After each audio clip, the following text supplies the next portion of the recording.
wabarakatuh. Apa kabar Bapak Ibu? Apa kabar Bapak Ibu? Kalau saya bilang halo, jawabannya hai. Kalau hai, saya jawabannya halo. Halo?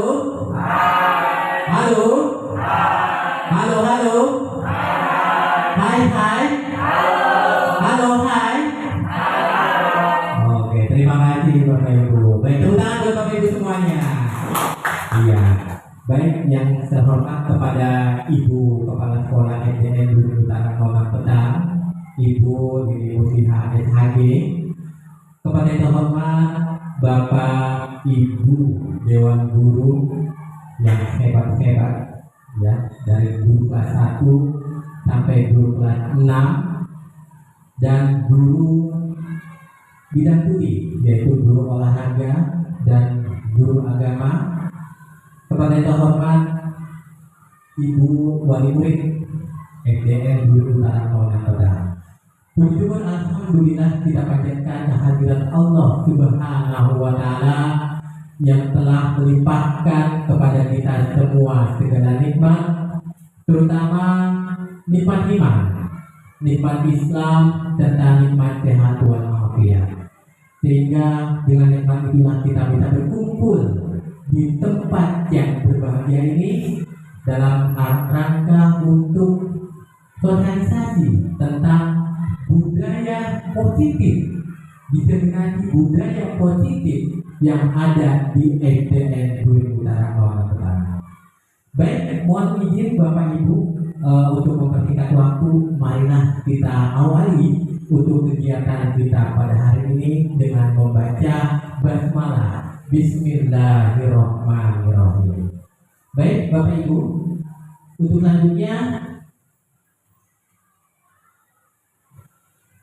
pada pembahasan kita pada hari ini, yaitu saya nanti akan menjelaskan tentang konsep inti budaya positif, di mana saya nanti ada penjelasan. Yang pertama adalah perubahan paradigma belajar, yang kedua disiplin positif, kemudian yang ketiga adalah motivasi perilaku manusia, yang keempat hukuman dan penghargaan, yang kelima yaitu tentang kebutuhan dasar, yang keenam posisi kontrol restitusi, yang ketujuh adalah keyakinan kelas, dan yang kedelapan adalah segitiga restitusi. Baik Bapak Ibu. Baik Bapak Ibu, untuk yang pertama mohon izin saya memanggil Bapak Susianto. Mohon dimajukan ke baju depan Bapak. Iya. Baik, berikutnya adalah Ibu Asma. Ya, silakan Bu Asma. Mohon izin Bu Asma untuk ke depan. Iya. Hari ini kita coba kita akan melakukan suatu perubahan untuk paradigma belajar. Baik. Nah, ini sebagai contoh. Ya, ini misalnya Bapak Susianto itu di sini ada sebuah, jadi menyimpan sesuatu yang sangat berharga. Jadi simpanan itu nanti akan dikepal Pak. Jadi dikepal, ya, dikepal. Bapak itu punya sesuatu yang sangat berharga. Nanti Bu Asma, ya, itu bagaimana caranya? Ya, bagaimana caranya itu kepala Pak Susi sesuatu yang tadi Pak Susi punya itu bisa diambil. Caranya bagaimana? Terserah. Mau menghardiknya boleh, mau merayunya juga boleh, ya. Atau mungkin menghardiknya pun boleh, atau mungkin dengan cara apapun silakan boleh. Ya, mungkin genggaman atau kepala yang ada di tangan Pak Susianto ini itu bisa lepas. Dan diharapkan Pak Susianto juga kepala itu tidak lepas ke tangan Bu Asma. Ya, bisa ya Pak ya. Oke, misalnya contoh seperti bahan ini ada sebuah misalnya uang ya Pak ya, mohon izin Pak. Ya, ya baik. Oke, bisa kita mulai. Mungkin silakan Bu Asma dengan kata-kata, silakan dengan perkataan apapun, bagaimana caranya supaya sesuatu yang digenggam Pak Susianto itu bisa lepas. Ya, silakan Bu Asma. Iya. Nah, mohon izin Pak, tangan Pak. Iya. Permisi Pak Susi, boleh lihat nggak yang ada di kepala tangannya Pak Susi itu apa ya? Boleh. Boleh. Nggak boleh diambil. Boleh ya? Boleh saya minta nggak Pak? Enggak. Kenapa? Tidak saja. Tapi saya mau itu karena saya membutuhkan itu. Boleh nggak saya minta? Aku juga mau pertimbangkan dengan barang ini. Tapi aku juga mau apa penting Pak mau karena buat anak saya kebetulan mau jajan, saya nggak ada uang, jadi saya mau minjem dulu minta Pak Susi, boleh nggak? Cuma ini barang aku ini. Tolong dong Pak, kalau bukan sama Pak Susi, sama siapa lagi saya minta tolong. Tapi kalau kamu kasih apa ke saya? Nanti saya balik lagi kalau saya ada uang. Oke Pak, boleh? Gimana ya? Adalah tuh sangat mau sekali dengan barang ini cuma satu lagi. Tapi saya sangat butuh banget itu, boleh Pak ya? Please. Oke Pak? Ayo Pak, saya ambil ya Pak. Jangan, ini paksa deh. Coba jangan paksa dong, ngomong baik-baik dong. Baik Pak Susi, sekali lagi saya minta baik-baik. Boleh nggak saya minta yang ada di tangannya itu? Tapi nanti kembalinya tuh ya. Iya.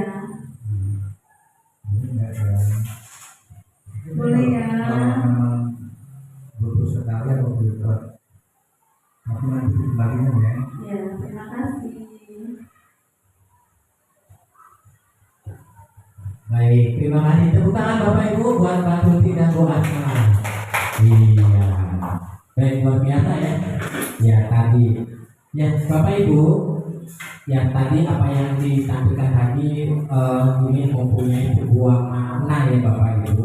Dalam hal ini adalah sebuah perubahan paradigma belajar. Ya terutama dalam hidup sehari-hari. Biasanya kita guru, ya. Jadi kita itu memang hidup ini harus punya prinsip Bapak Ibu. Prinsip artinya perintah untuk perubahan paradigma untuk lebih baik lagi. Nah, meskipun kita dirayu, dihardik, ya atau diintimidasi, kita tetap teguh pada pendirian kita. Ya, misalnya seorang siswa merayu kepada Bapak Ibu guru supaya nilai ulangannya supaya lebih tinggi atau mungkin supaya diluluskan. Orang tua murid mungkin sudah berapa kali sudah tidak mengikuti pembelajaran supaya, nah ini tidak boleh.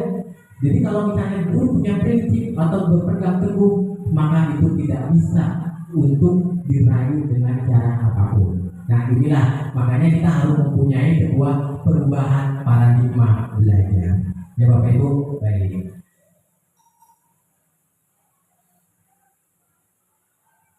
Baik Bapak Ibu, sekarang kita akan menjelaskan tentang ilusi kontrol, ilusi guru mengontrol murid. Nah, pada dasarnya ini kita tidak dapat memaksa murid itu untuk berbuat sesuatu, ya. Berbuat tersebut guru tidak melakukannya walaupun tampaknya guru sedang mengontrol perilaku murid. Nah, hal demikian itu terjadi karena murid itu sedang mengontrol dirinya, itu dikontrol. Nah, saat itu dan itu bentuk kontrol guru itu menjadi kebutuhan dasar yang dimiliki murid tersebut. Nah, teori menyatakan bahwa perilaku memiliki tujuan, bahkan perilaku yang tidak disukai. Ya, jadi mungkin kalau kita punya keinginan, kita tidak boleh memaksakan kehendak kepada seorang murid. Nah, ini sudah dijelaskan karena murid mempunyai tujuan. Nah, kemudian yang kedua adalah ilusi bahwa kritik dan membuat orang itu bersalah dapat menguatkan karakter. Nah, menggunakan kritik dan karakter bersalah itu mengontrol murid menuju pada identitas gagal. Nah, mereka belajar itu untuk merasa buruk tentang diri mereka. Nah, mereka itu mengembangkan dialog diri yang negatif dan kadang sulit bagi guru yang mengidentifikasi bahwa mereka itu melakukan perilaku ini. Nah, karena seringkali guru cukup menggunakan suara halus untuk menyampaikan perasaan atau pesan negatif. Ya, baik Bapak Ibu. Baik Bapak Ibu. Nah, apa sih kata disiplin? Nah, disiplin itu ya di sini di dalam budaya kita makna disiplin itu telah berubah menjadi sesuatu ya, menjadi sesuatu yang dilakukan seseorang pada orang lain untuk mendapatkan kepatuhan. Dan ketentuan umum adalah menghubungkan kata disiplin dengan ketidaknyamanan, bukan dengan apa yang kita hargai atau pencapaian tujuan yang mulia. Nah, itu makna kata disiplin dalam budaya kita. Nah, kemudian disiplin politik itu tujuannya adalah untuk apa Bapak Ibu? Untuk menanamkan motivasi yang ketiga, yaitu murid kita itu menjadi orang yang mereka inginkan dan menghargai diri sendiri dengan nilai yang mereka percaya. Ketika murid tersebut kita memiliki motivasi, mereka telah memiliki motivasi intrinsik dan berdampak jangka panjang. Dan tentunya ya, mereka itu akan tetap berperilaku yang baik dan berlandaskan nilai kebajikan. Karena apa? Mereka ingin menjadi orang yang menjunjung tinggi nilai yang mereka hargai atau mencapai tujuan mulia. Nah,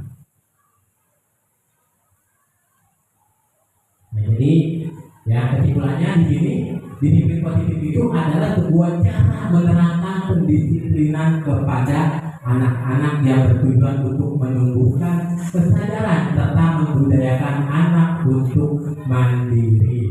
Kemudian anak melakukan kedisiplinan itu bukan karena ditakut-takuti dengan hukuman, ancaman, atau karena dijanjikan sogokan atau hadiah. Kemudian pendekatannya tetap memperhatikan hak anak untuk berkembang dengan sehat dan mendapatkan perlindungan dan merasa nyaman untuk dalam proses pendisiplinan. Ya, baik Bapak Ibu. Bapak Ibu pernah dengar ya profil pelajar Pancasila apa itu Bapak Ibu? Mungkin ada yang bisa menjawab profil pelajar Pancasila itu apa? Mungkin dari Ibu Yati, mohon Bu Yati, profil pelajar Pancasila Bu Yati. Ya, silakan profil pelajar itu pertama Bu Yati. Ya, gimana Bu Asma, profil pelajar Pancasila? Ya, profil yang saya tahu itu profil pelajar Pancasila itu ada 6-nya. Ya, betul. Yang pertama itu beriman, bertakwa kepada Tuhan Yang Maha Esa dan berakhlak mulia. Ya. Yang kedua itu berkebinekaan global. Ya. Ketiga mandiri. Ya. Keempat gotong royong. Ya. Kelima bernalar kritis Ya. dan kreatif. Iya, kreatif. Tepuk tangan Bapak Ibu semuanya. Iya, terima kasih Bu Asma. Iya, baik.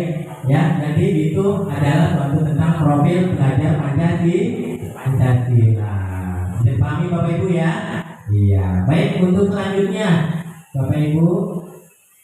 Nah, tadi Bapak Ibu sudah memberikan. Nah, sekarang kita nyanyi dulu ya Bapak Ibu, biar kita tambah semangat ya Bapak Ibu ya. Masih semangat Bapak Ibu? Masih semangat? Halo? Hai? Halo, halo? Oke, baik, kita nyanyi sekarang. Kita akan nyanyi bersama ya Bapak Ibu ya. Iya, ya. Ya, Ibu Martina. Iya, oke. Ya.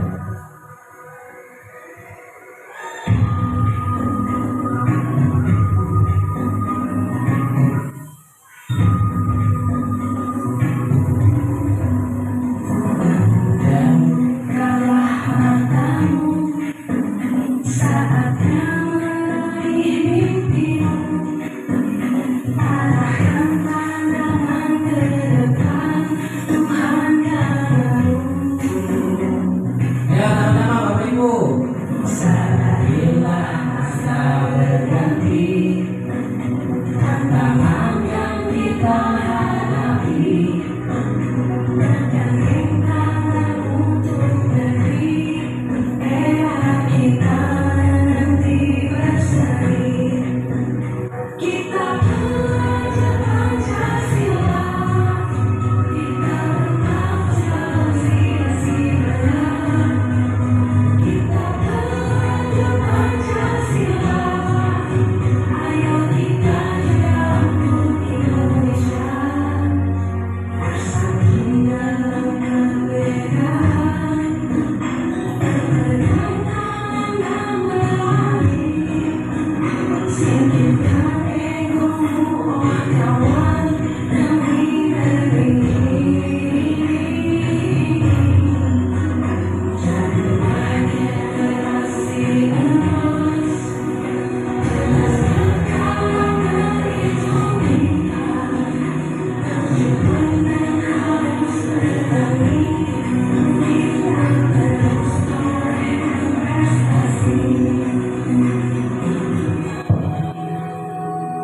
Ibu Martina.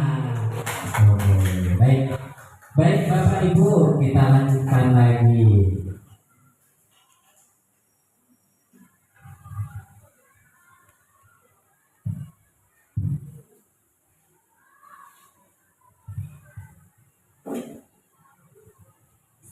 Ya, baik Bapak Ibu, kita lanjutkan lagi untuk nah,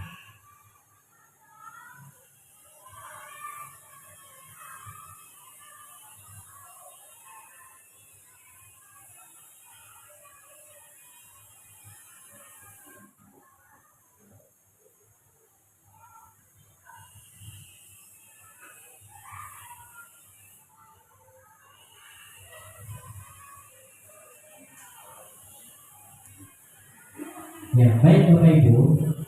Tadi kita sudah membahas tentang disiplin positif, ya. Nah, sekarang kita akan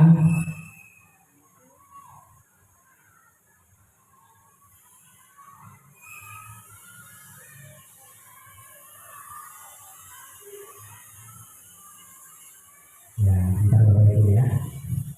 Ini masih ada kendala.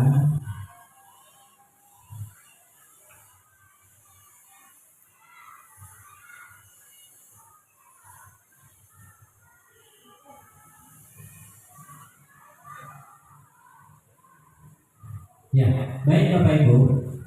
Sekarang saya mau tanya sama Bapak Ibu. Kira-kira menurut Bapak Ibu, setuju nggak sih siswa itu diberikan hukuman?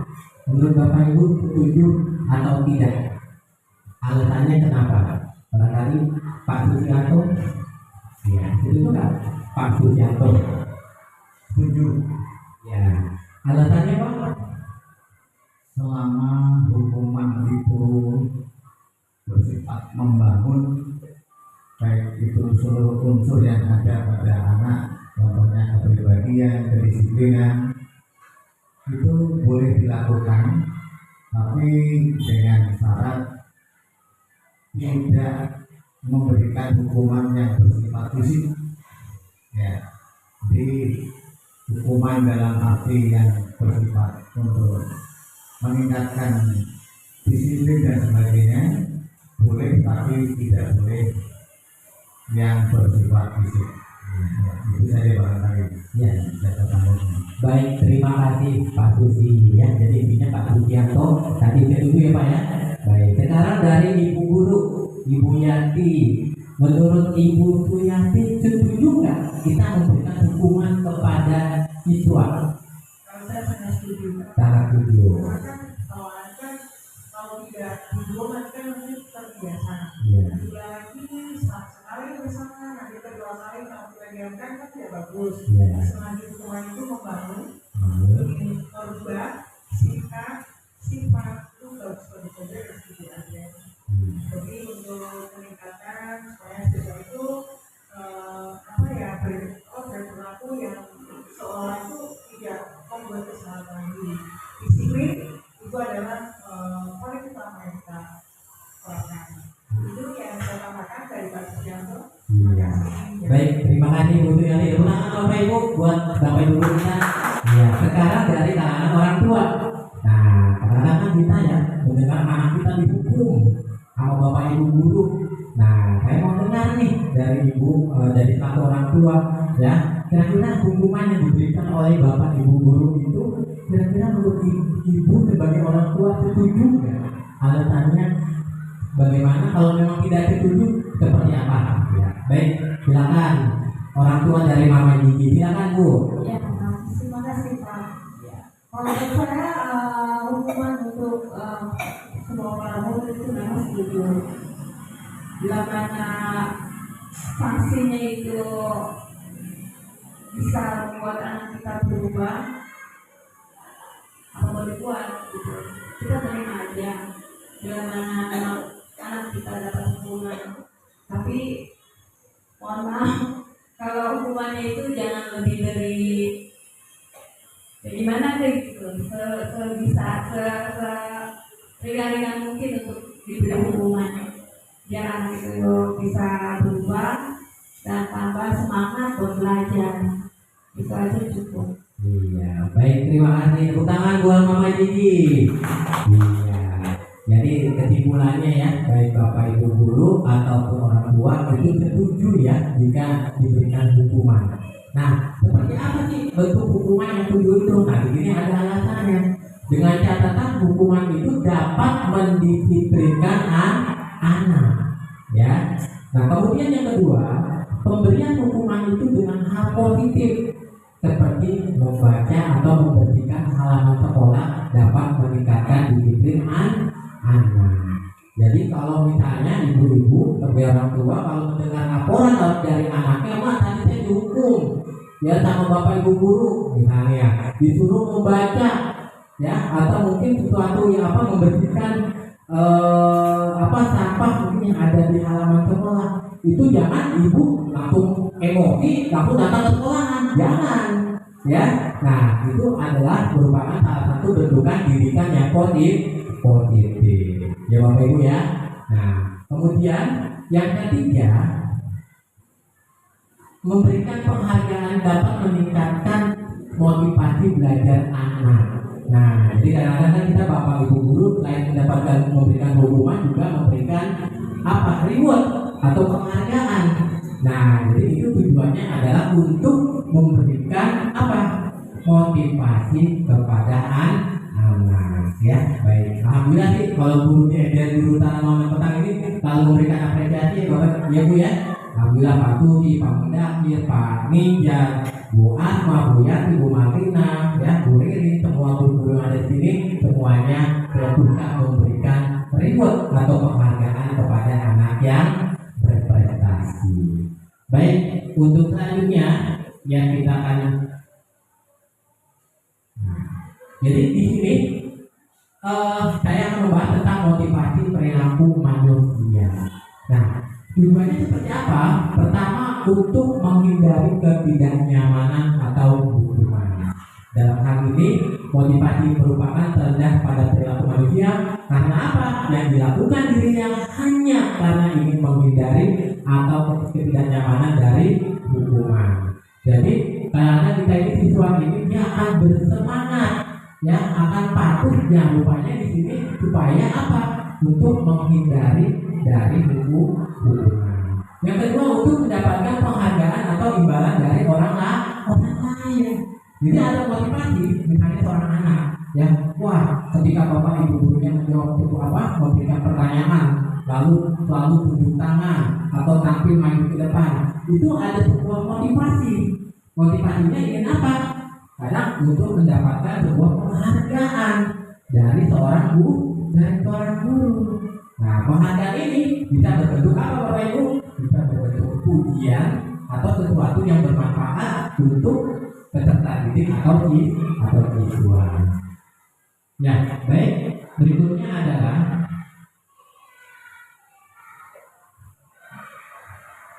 di sini rupanya ada dua motivasi ya dalam hidup manusia. Yang pertama adalah motivasi intrinsik, yang kedua adalah motivasi ekstrinsik. Apa itu intrinsik? Jadi motivasi itu yang berasal dari murid untuk menjadi orang yang mereka inginkan, ya, dan menghargai diri sendiri, sehingga mereka itu tidak terpengaruh dengan adanya hukuman atau hadiah dalam melakukan sesuatu.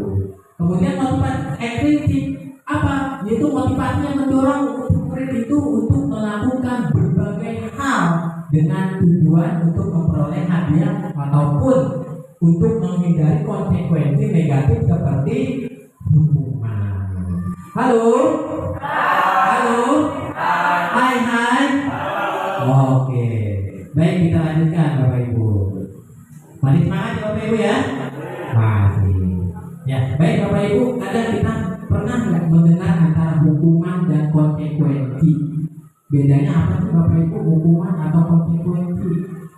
Mungkin barangkali saya mau dengar Pak Nijar. Nah, silakan Pak Nijar.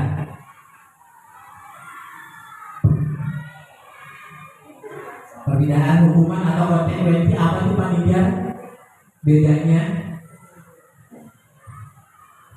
Kalau menurut pribadi saya, Ya. kalau hukuman itu sesuatu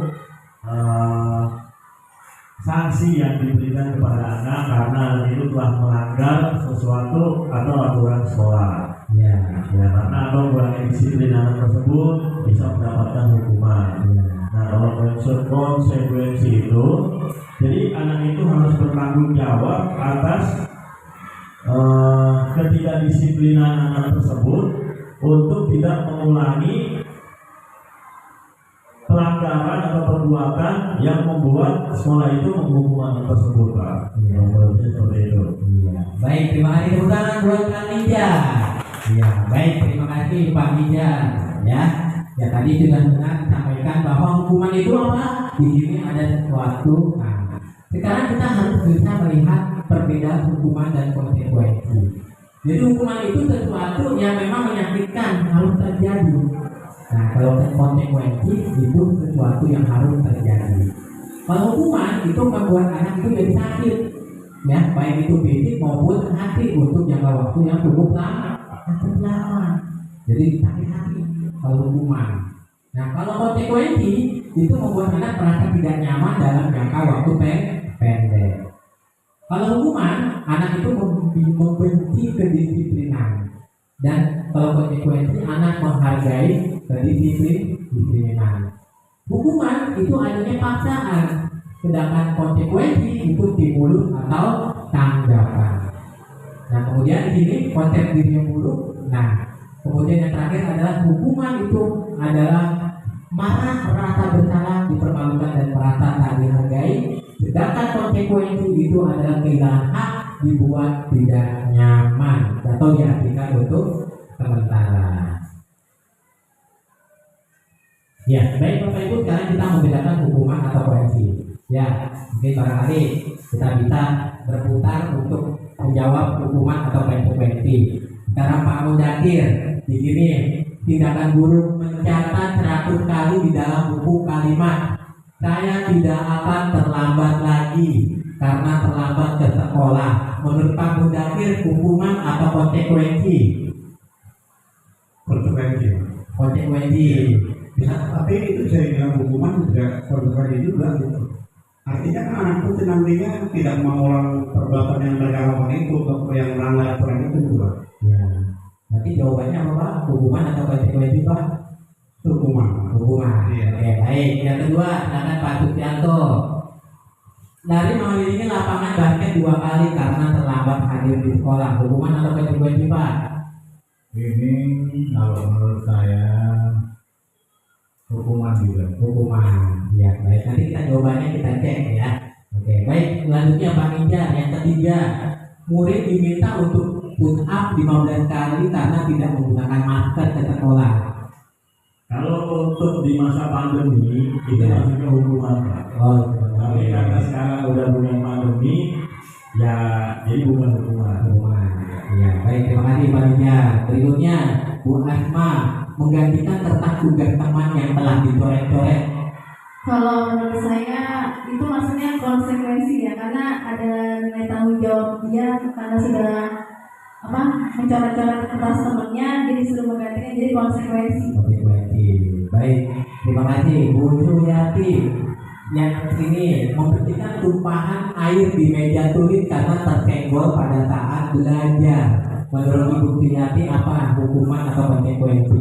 Kalau saya itu hukuman, Hukuman. karena kan udah membuat tempat itu kan menjadi becek, Iya. ya kan? Iya. Jadi kan harus bertanggung jawab. Iya. Karena tidak becek, nanti juga menimbulkan licin, kemudian bisa jatuh, bisa kotor lantainya atau bagaimana. Menurut saya ya Pak ya, Iya. jadi namanya kalau menurut saya ya hukuman yang besar, kalau tidak bisa. Jadi dua-duanya. Baik, terima kasih Ibu Suryati. Berikutnya Ibu Marlina. Murid disuruh untuk mengenakan sepatu seharian di sekolah karena tidak mengenakan sepatu hitam. Itu sepertinya itu adalah hukuman. Hukuman. Ya, baik, terima kasih Ibu Marlina. Terakhir, lari mengelilingi lapangan basket 2 kali karena terlambat 10 menit untuk pelajaran PJOK. Menurut Bu Ririn, hukuman atau konsekuensi Bu Ririn? Menurut saya itu hukuman. Hukuman. Iya, baik. Terima kasih wahai Bapak Ibu ya. Oke, tepuk tangan Bapak Ibu semuanya. Iya. Baik, kita lihat, kita cek jawabannya Bapak Ibu. Iya. Nah, jawabannya yang pertama hukuman, yang kedua hukuman, yang ketiga hukuman, yang keempat konsekuensi. Nah, yang kelima konsekuensi, keenam hukuman, dan yang terakhir adalah konsekuensi. Ya. Baik, berikutnya kita lanjut. Nah, baik Bapak Ibu, di sini adalah untuk dihukum oleh penghargaan. Jadi di sini pengaruh jangka pendek dan jangka panjang. Itu yang pertama adalah penghargaan menghukum. Yang kedua penghargaan mengurangi ketepatan dan penghargaan kurang efektif. Dan penghargaan yang merusak hubungan yaitu penghargaan menurunkan kualitas dan mematikan kreativitas, dan yang terakhir adalah mengurangi motivasi intrinsik. Baik Bapak Ibu, di sini bagaimana sih penghargaan jangka pendek dan jangka panjang?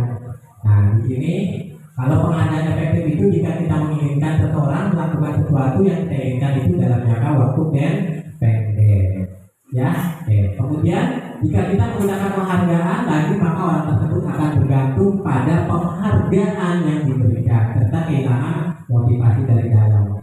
Yang terakhir adalah jika kita mendapatkan penghargaan untuk melakukan sesuatu yang baik, maka saya kita nantiasa berharap mendapatkan penghargaan, kita pun menjadi tidak menyadari tindakan baik yang kita lakukan. Baik Bapak Ibu, di sini saya akan menjelaskan tentang kebutuhan dasar manusia. Nah, kebutuhan dasar manusia ada 5 Bapak Ibu. Yang pertama adalah kebutuhan untuk bertahan hidup. Yang kedua adalah penguasaan. Yang ketiga adalah kebutuhan kasih sayang dan merasa diterima. Yang keempat adalah kebutuhan kesenangan. Yang kelima adalah kebebasan. Ya. Nah, cara kebutuhan bertahan hidup seperti apa Bapak Ibu? Jadi kebutuhan yang bersifat psikologis untuk bertahan hidup, misalnya kesehatan, rumah, dan makanan. Ada juga kebutuhan biologis, dan ini bagian dari proses reproduksi, termasuk kebutuhan untuk tetap bertahan hidup. Ya, kemudian ada juga kebutuhan rasa kasih sayang. Kenapa? Karena kebutuhan psikologis untuk disayangi dan diterima meliputi kebutuhan untuk apa? Akan hubungan atau koneksi sosial. Kemudian yang ketiga adalah kebutuhan akan penguasaan atau kebutuhan pengakuan atas kemampuan.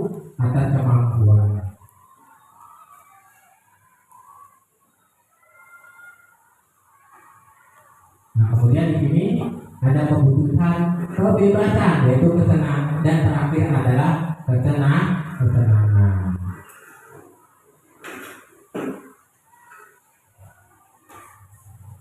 Ya, baik Bapak Ibu. Halo. Oke, masih semangat? Masih. Baik Bapak Ibu, di sini ada 5 posisi kontrol kita sebagai seorang guru. Ya, kadang-kadang kita itu dari 5 posisi kontrol itu kita yang mana? Yang pertama adalah penghukum. Nah, jadi kalau kita misalnya suka menggunakan hukuman fisik maupun verbal atau untuk menekan murid, kita itu termasuk kategori penghukum. Kemudian yang kedua adalah pembuat merasa bersalah. Jadi pada posisi ini biasanya itu guru akan bersuara lembut. Pembuat merasa bersalah akan menggunakan tandingan yang membuat orang lain merasa ketidaknyamanan. Nah, kemudian teman guru ini posisi ini tidak akan menyakiti murid, namun akan tetap berupaya mengontrol murid melalui persuasi. Nah, kemudian ada pemantau. Posisi pemantau itu berdasarkan pada peraturan atau dan konsekuensi yang sangat mengandalkan pada penghitungan. Catatan data yang dapat digunakan sebagai bukti atas perilaku seseorang. Nah, yang terakhir adalah sebagai manajer. Manajer ini adalah posisi di mana guru itu berbuat sesuatu bersama dengan murid, mempersilahkan murid itu untuk bertanggung jawab dan akan perilakunya mendukung murid agar dapat melakukan solusi atas permasalahannya sendiri. Nah, ini ya mungkin seperti ini bentuk-bentuk contoh dari nah biasanya ini kita ini, nah ini sebagai contoh penerapan. Misalnya sebagai siswa tidak memakai atribut lengkap pada saat upacara, misalnya dahinya atau mungkin tidak pakai topi. Nah itu kalau kita kategori sebagai penghukum itu hormat bendera selama 1 jam. Nah kalau kita membuat rasa bersalah, ada sesuatu yang disampaikan. Beberapa kali Bapak Ibu harus memberitahukan kamu selalu saja mengecewakan Bapak Ibu. Ya, kemudian yang ketiga sebagai teman, ayo dong ikuti aturan sekolah, tolong bantu Bapak Ibu yang kali ini sudah tidak apa-apa, lain kali jangan berbuat seperti ini lagi ya. Nah itu betul sesuatu ya kita kalau kategori sebagai teman. Sebagai pemantau, kamu sudah melanggar peraturan sekolah, kamu tahu tidak konsekuensinya. Setelah upacara, kamu beri atributnya ke koperasi dan jangan diulangi lagi ya. Nah itu contoh untuk sebagai pemantau. Nah yang terakhir adalah sebagai manajer. Apakah kamu tahu kesalahanmu nak? Dia lebih bagus lagi, lebih halus. Kira-kira bagaimana kamu memperbaikinya? Nah, ya itu adalah sesuatu yang dilakukan untuk sebagai manajer. Nah, pada umumnya posisi kontrol yang paling baik diterapkan oleh guru itu adalah sebagai manajer. Karena kenapa? Karena posisi ini di dalam mencairkan masalah perilaku murid itu yang kurang baik, guru akan mengajak murid tersebut berdiskusi, mempersilahkan murid untuk mempertanggungjawabkan perilakunya. Ya, baik.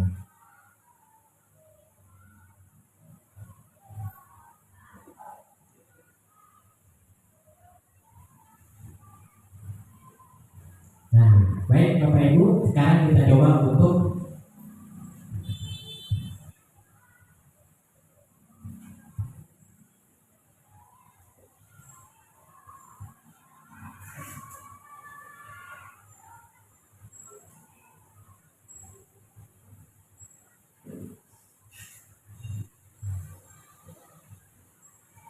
sekarang keyakinan kelas. Bapak Ibu pernah membuat keyakinan kelas bersama siswa? Pernah Bapak Ibu? Pernah tidak? Jadi keyakinan kelas ini, jadi misalnya kita kasih awal, kita memberikan sebuah keyakinan yang sesuai dengan kesepakatan. Misalnya contoh, tidak boleh membuang sampah, atau mungkin tentang disiplin, masuk dan pulang tepat waktu. Itu contoh keyakinan kelas. Pernah ya Bapak Ibu ya? Oke. Nah, keyakinan kelas itu bersifat lebih abstrak daripada peraturan yang lebih rinci dari konkret. Kemudian keyakinan kelas itu berupa pernyataan yang universal. Kemudian pernyataan keyakinan kelas itu senantiasa dibuat dalam bentuk positif. Nah, keyakinan kelas hendaknya tidak terlalu banyak sehingga mudah diingat dan dipahami oleh semua warga kelas. Ya, nah itu adalah sebagai contoh bentuk membentuk sebuah keyakinan kelas. Nah, sekarang restitusi. Bapak Ibu pernah dengar restitusi tidak? Ya, nah kalau kita lihat pernyataan restitusi itu adalah sebuah proses kolaboratif yang mengajak murid itu untuk mencari solusi. Untuk apa? Untuk membantu murid berpikir tentang bagaimana mereka memperlakukan untuk lebih baik lagi. Itu adalah sebuah tentang restitusi. Nah, ada tahapan dalam restitusi. Yang pertama adalah menstabilkan identitas. Yang kedua adalah memvalidasi tindakan yang salah. Kemudian yang ketiga adalah menanyakan keyakinan. Nah, sekarang apa itu bentuk menstabilkan identitas? Nah, di sini adalah ini bagian dasar dari segitiga yang bertujuan untuk mengubah identitas anak dan orang yang gagal karena melakukan kesalahan untuk menjadi orang yang sukses. Kemudian yang kedua, ketika dia mengalami kegagalan, dia ingin mencoba untuk memenuhi kebutuhan dasarnya, ya. Dengan datanya, sehingga dalam pelaksanaan menstabilkan identitas itu, guru harus bisa membuat anak merefleksikan dengan keyakinan dirinya menggunakan perkataan, misalnya berbuat salah itu tidak apa-apa, ya, atau dengan perkataan saya juga pernah melakukan seperti itu, ya, sehingga anak tidak merasa dikritik sehingga dia merasa gagal. Nah, kemudian yang kedua, validasi tindakannya salah, ya. Nah, semua tindakan manusia yang baik ataupun yang buruk pasti memiliki maksud tujuan. Nah, sehingga pada saat seorang anak itu akan melakukan tindakan yang salah, nah, guru tersebut menanyakan kepada anak tentang alasan mereka melakukan tindakan tersebut. Oke, kemudian yang terakhir adalah menanyakan.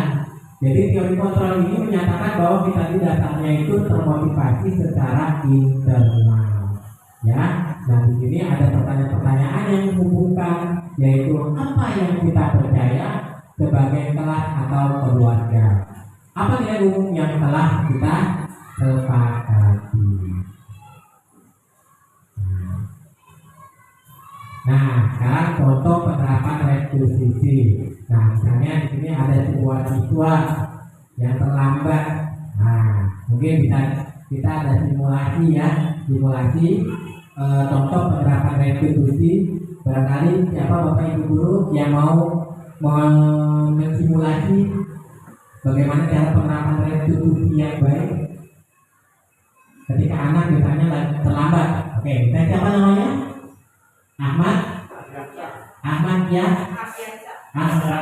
Ardiansa. Coba Ardiansa. Bapak mau minta tolong sini. Ya, ini Ardiansa. Ya, Ardiansa. Misalnya Ardiansa terlambat masuk sekolah. Ya, lambat masuk sekolah misalnya Pak gurunya Pak Sucianto. Ya, Pak Sucianto.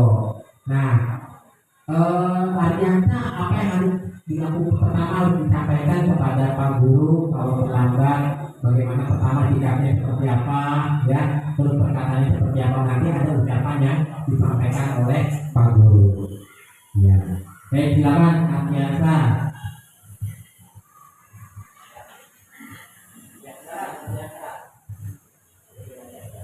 Asisi. Ya, Asisi.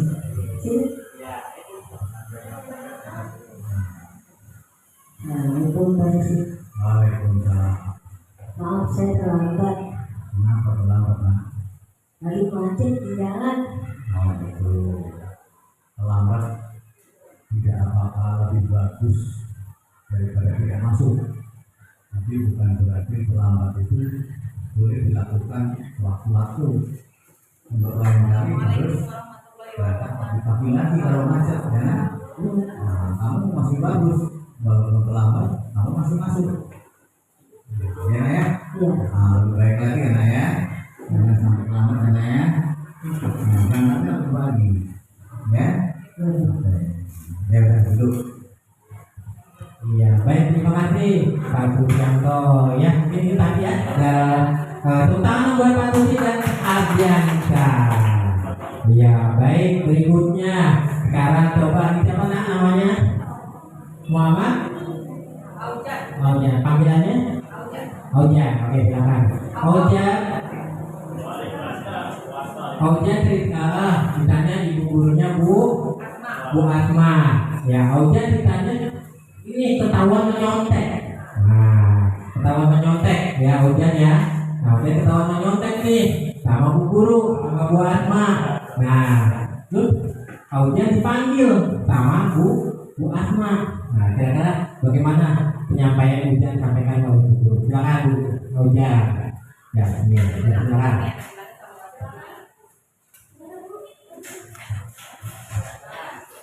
Assalamualaikum Bu. Waalaikumsalam. Maaf ya Bu, gara-gara menyontek. Kok menyontek sih sayang?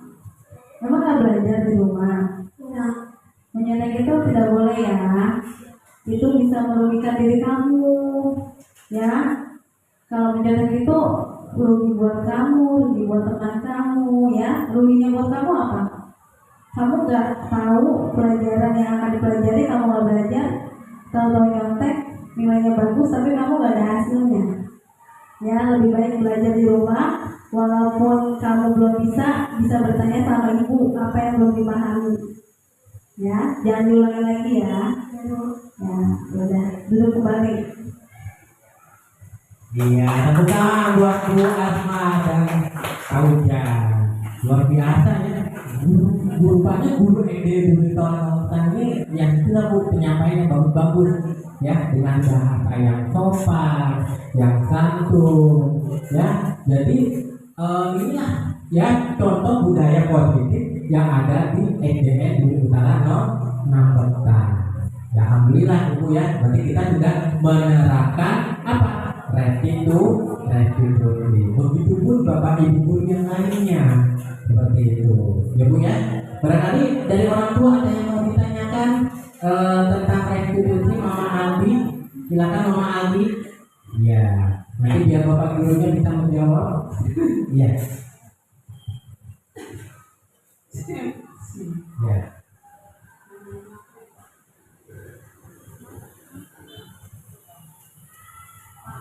Ya. Kenapa Bu?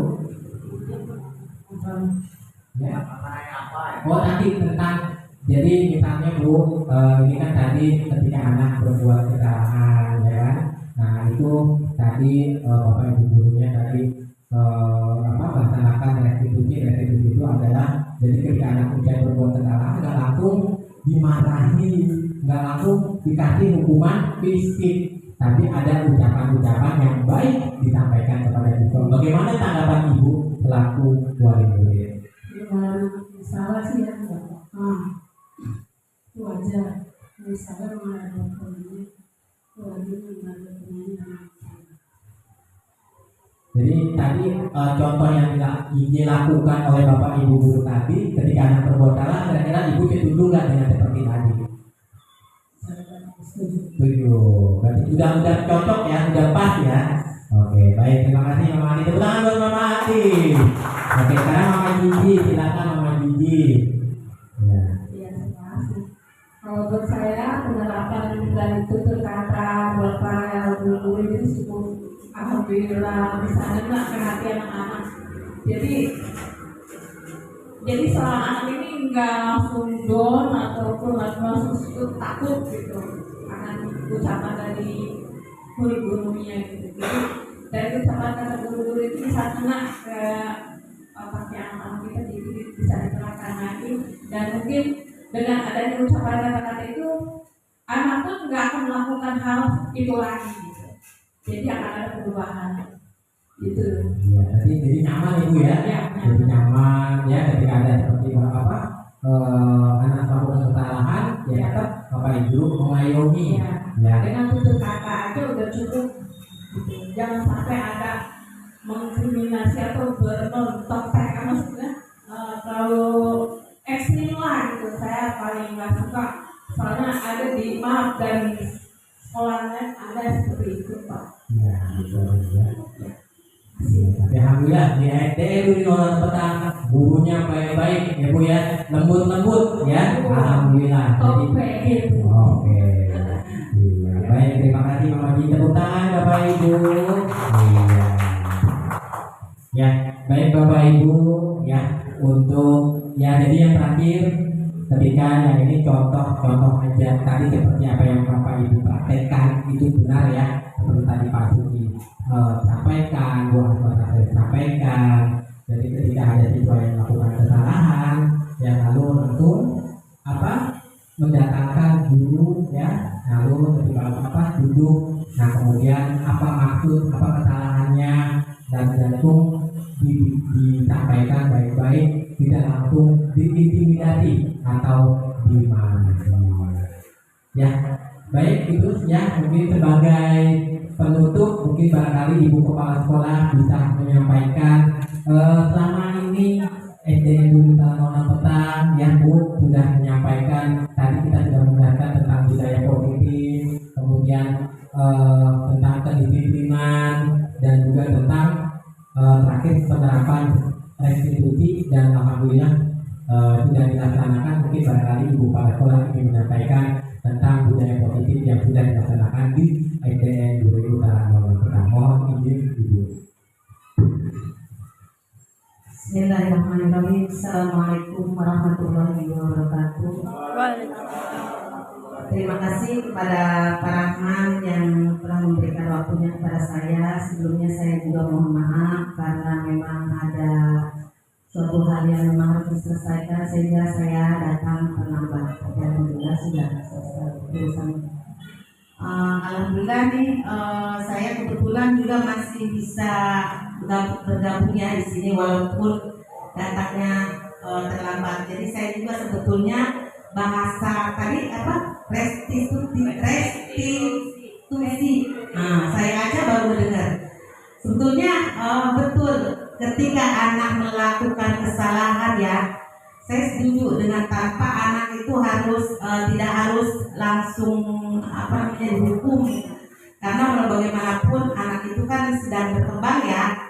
Kita jangankan anak, kita ajak sebagai orang dewasa ketika melihat sesuatu yang memang tidak baik, itu kan biasanya suka ada SP1, SP2, SP itu dan selanjutnya itu ya.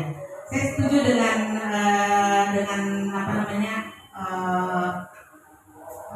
kayak tadi restitusi itu ya.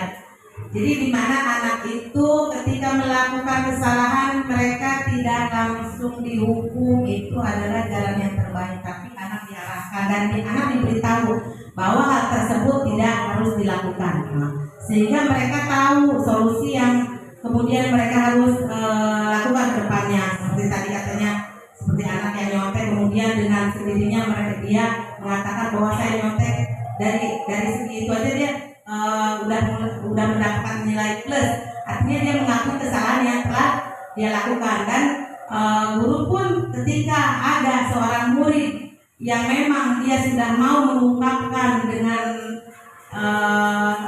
dengan jagonya dia mengakui kesalahan, itu kita harus memberikan aplaus seperti itu ya, karena tidak semuanya anak itu ketika melakukan kesalahan mereka akan jujur. Kejujuran itu di atas segalanya ya. Kemudian hal-hal yang positif yang telah kita lakukan di sekolah kita, Pak. Selama ini sekolah kita telah banyak melakukan pembiasaan, di antaranya yaitu tentang keagamaan ya. Itu salah satu program dari sekolah kita. Anak itu di setiap hari Jumatnya ada kegiatan tadarus Quran. Kenapa kita terapkan itu? Memang pertama visi misi kita di situ supaya anak itu beriman di situ apa? Dengan menghadirkan atau misalkan mengajak anak untuk melakukan kebiasaan-kebiasaan yang memang dapat menjurus kepada untuk mencintai agamanya, seperti tadarus Quran, karena kita tahu bahwa Al-Quran itu merupakan juga pedoman hidup yang memang harus kita baca ya, yang harus kita pelajari. Ketika kita tahu bahwa Al-Quran itu susah dipelajari, jangan dijauhkan. Jadi kita harus juga mampu mendekatkan anak dengan Al-Quran, kemudian mencintai Al-Quran, karena dengan Al-Quran juga kita akan mendapat syafaatnya. Kemudian itu kebiasaan lain juga anak ditampilkan ya, mereka ditampilkan untuk berani, yaitu misalkan menyampaikan muhadharah, kemudian juga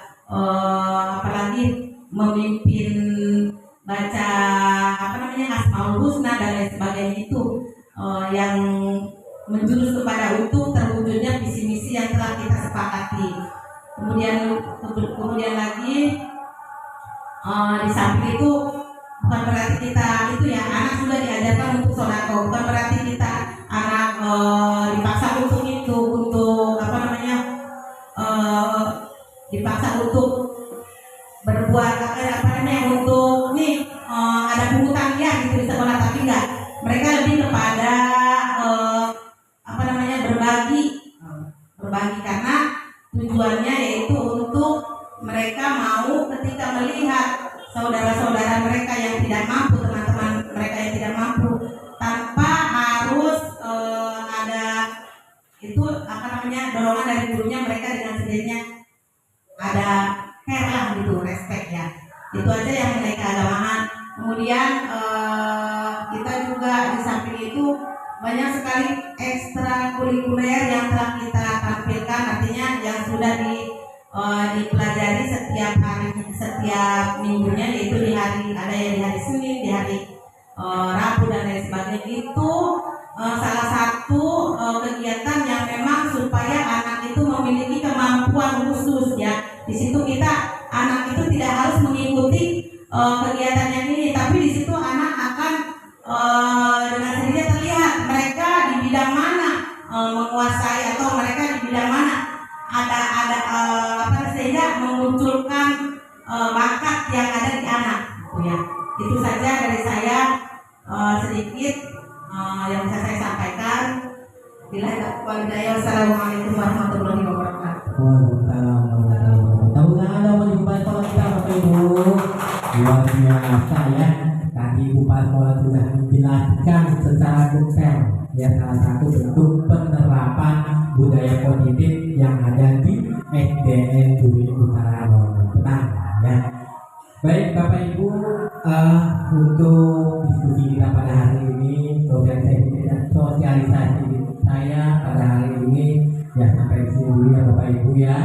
Oke, semoga nanti budaya positif ini senantiasa selalu kita jalankan ya untuk kedepannya menuju perubahan atau paradigma belajar untuk perubahan yang lebih baik lagi.